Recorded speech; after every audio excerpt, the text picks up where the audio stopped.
नमस्कार साथियों, स्वागत है आपका ज्ञान स्पीच की एक नई सीरीज में जिसका नाम है भगवत गीता की सीख। और आज हम जानेंगे कि श्रीमद् भगवत गीता के तीसरे अध्याय से क्या सीखा जा सकता है।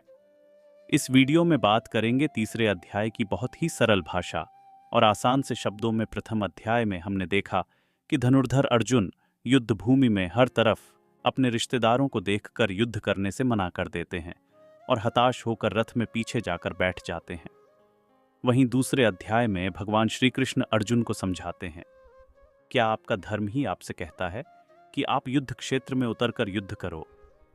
दूसरे अध्याय में श्री कृष्ण अर्जुन को दो मार्ग बताते हैं, पहला निष्काम कर्म योग और दूसरा ज्ञान योग। इससे पहले कि आप श्रीमद् भगवत गीता के तीसरे अध्याय की शिक्षाओं में खो जाए, अगर आप इस चैनल पर नए हैं तो इस चैनल को सब्सक्राइब करके घंटी जरूर बजा दें, क्योंकि हम आपके लिए ऐसे ही ज्ञानवर्धक और प्रेरणादायक वीडियोस लाते रहते हैं।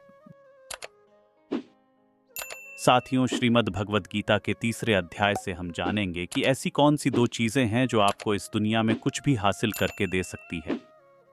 इसमें हम यह भी जानेंगे कि हम क्या है और हम अपने मन को अपने काबू में करके अपनी सभी बुरी आदतें कैसे छोड़ सकते हैं और अपनी मनचाही मंजिल को कैसे प्राप्त कर सकते हैं। तो चलिए विस्तार से जानते हैं श्रीमद् भगवत गीता के तीसरे अध्याय से मिलने वाली सीख और शिक्षाओं के बारे में। श्रीमद् भगवत गीता अध्याय 3 कर्मयोग। तीसरे अध्याय की शुरुआत होती है जब हम अपनी दुविधाओं का समाधान प्राप्त करने के लिए श्री कृष्ण से प्रश्न करते हैं।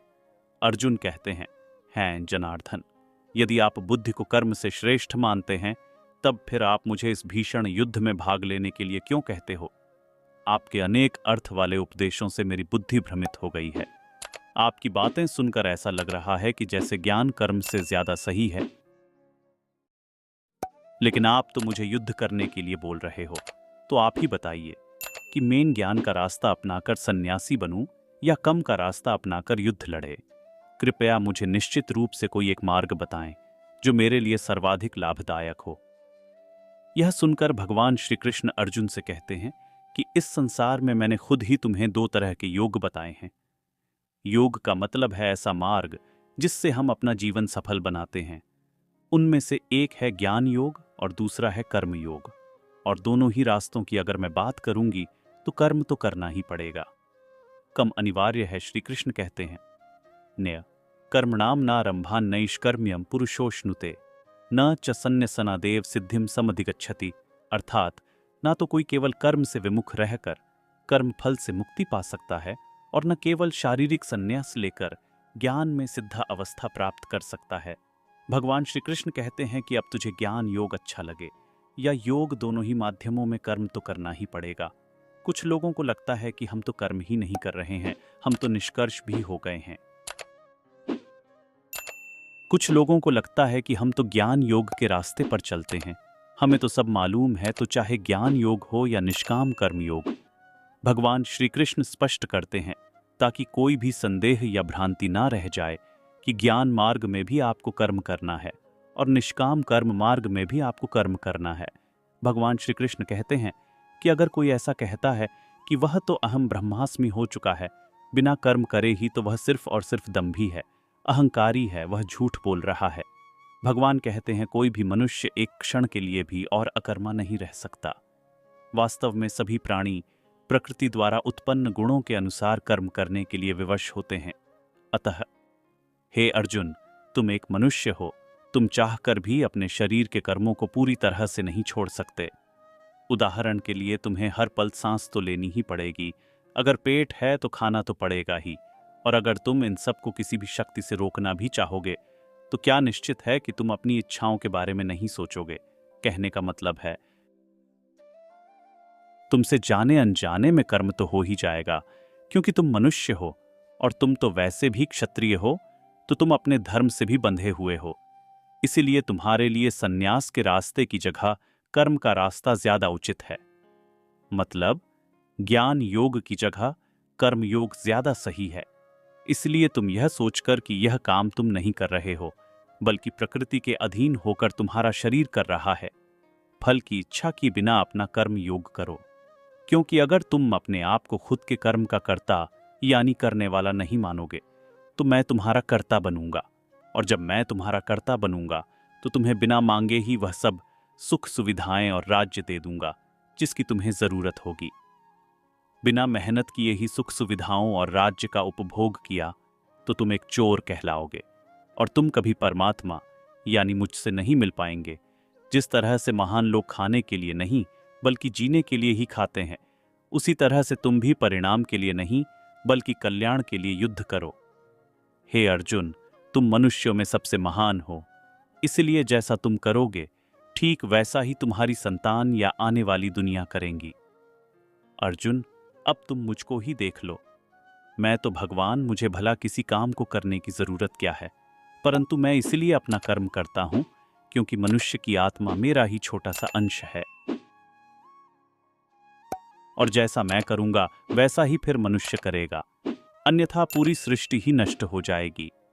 कोई अगर तुम्हारा साथ भी ना दे या तुम्हारी आलोचना भी करें तो तुम उसको बिना कुछ कहे सिर्फ अपना कर्म करते जाओ, और ऐसा करने पर वह मनुष्य भी कुछ समय पश्चात तुम्हारे जैसा ही करने लगेगा। श्री कृष्ण कहते हैं, मयि सर्वाणि कर्माणि सन्न्यस्याध्यात्म चेतसा निराशीर निर्ममो भूत्वा युध्यस्व विगतज्वरः, अर्थात अपने समस्त कर्मों को मुझको अर्पित करके और परमात्मा के रूप में निरंतर मेरा ध्यान करते हुए कामना और स्वार्थ से रहित होकर अपने मानसिक दुखों को त्याग कर युद्ध करो। जो व्यक्ति यह सोचता है कि कर्म वह खुद करता है, उससे बड़ा मूर्ख और दुखी इस दुनिया में और कोई नहीं है, और ज्ञानी लोगों के द्वारा ऐसे मूर्खों को कभी नहीं छेड़ा जाना चाहिए। इसीलिए अर्जुन, तू भी अपने आप को इस कर्म के बंधन में बांधकर बिना किसी आशा के, दया के और पछतावे के अपना कर्मकार है। अर्जुन, खुद का धर्म और कर्म दूसरों के धर्म और कर्म से ज्यादा अच्छा समझा जाना चाहिए। भले ही हमारे खुद के धर्म में और कर्म के पालन करने में कोई कमी रह जाए। अर्जुन ने फिर सवाल किया कि अगर मनुष्य उसी परमात्मा का अंश है तो उसे गलतियां क्यों हो जाती हैं और वह बुरे काम क्यों करता है? भगवान श्री कृष्ण कहते हैं, मनुष्य का शरीर भोग विलास करना चाहता है क्योंकि उसकी प्रकृति वैसी ही है। इसलिए अगर उसकी इच्छा पूरी नहीं होती तो उसको क्रोध आता है, और जिस तरह धुएं की वजह से आज दिखाई नहीं देती, उसी तरह से काम और क्रोध की वजह से मनुष्य को अपना धर्म, कर्म और परमात्मा दिखाई नहीं देते। और इसी वजह से क्रोध और कामना में आकर मनुष्य अपनी इंद्रियों और मन पर नियंत्रण खो देता है और ना चाहते हुए भी बुरे काम और गलतियां कर बैठता है। हे अर्जुन, तू हमेशा याद रखना, शरीर से ज्यादा शक्तिशाली इसकी इंद्रियां हैं, इंद्रियों से ज्यादा शक्तिशाली है मन, और मन से शक्तिशाली है बुद्धि, और बुद्धि से ज्यादा शक्तिशाली हो तुम यानी कि आत्मा।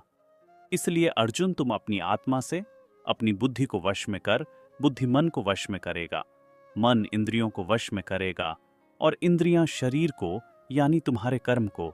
साथियों, श्री कृष्ण की कही गई बातों को हम आज के जीवन के हिसाब से समझते हैं। इस दुनिया में परिणाम दो ही चीजों से आते हैं, ज्ञान और कर्म, मतलब नॉलेज और अश्या, लेकिन दोनों अलग अलग है।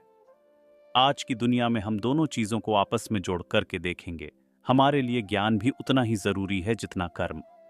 ज्ञान का मतलब यह नहीं है कि कोई विद्यार्थी सिर्फ परीक्षा पास करने के लिए सिलेबस को रखता हो, बल्कि ज्ञान का मतलब यह है कि आप सबसे पहले यह जान लो कि आपके लक्ष्य क्या है, आपकी क्षमता, आपकी योग्यता और आपकी कमजोरियां क्या क्या हैं, और इन सबको मिलाकर लक्ष्य तक पहुंचने की आपकी योजनाएं क्या हैं। यह आपका नॉलेज यानी कि ज्ञान योग। इसके अलावा आपको एक और चीज जाननी चाहिए कि आप यह शरीर नहीं हो, आप एक आत्मा हो। आपकी आत्मा यानी आप खुद अपने विचारों, अपनी भावनाओं और अपने कार्यकलापों से बहुत ऊपर हो। और अगर आप ऐसा सोचकर अपने कर्म करोगे तो मैं दावे के साथ कह सकता हूं कि आप 100% अपनी समस्याओं से ऊपर उठ जाओगे। इसके बाद इस अध्याय में दूसरा रास्ता बताया गया है, कर्म योग, यानी कि आपके एक्शन कर्म के लिए भगवान ने यह बोला है कि हमें कभी यह नहीं सोचना चाहिए कि काम हम कर रहे हैं, और जब हम यह सोचेंगे कि किसी कार्य के कर्ता हम नहीं है, तब इसके दो फायदे होंगे। एक तो यह है कि आप अपनी मेहनत के परिणाम को लेकर चिंता में नहीं रहेंगे, और दूसरा यह कि आप भावनात्मक रूप से स्थिर होकर अपना सर्वोत्तम प्रयास कर पाएंगे। इसके साथ साथ आपको कभी भी अपने बुरे या अच्छे परिणाम को खुद पर लेकर दुख नहीं करना चाहिए, क्योंकि श्री कृष्ण के उपदेश के अनुसार मनुष्य को सिर्फ कर्म करने का अधिकार दिया गया है, उसके परिणामों का नहीं।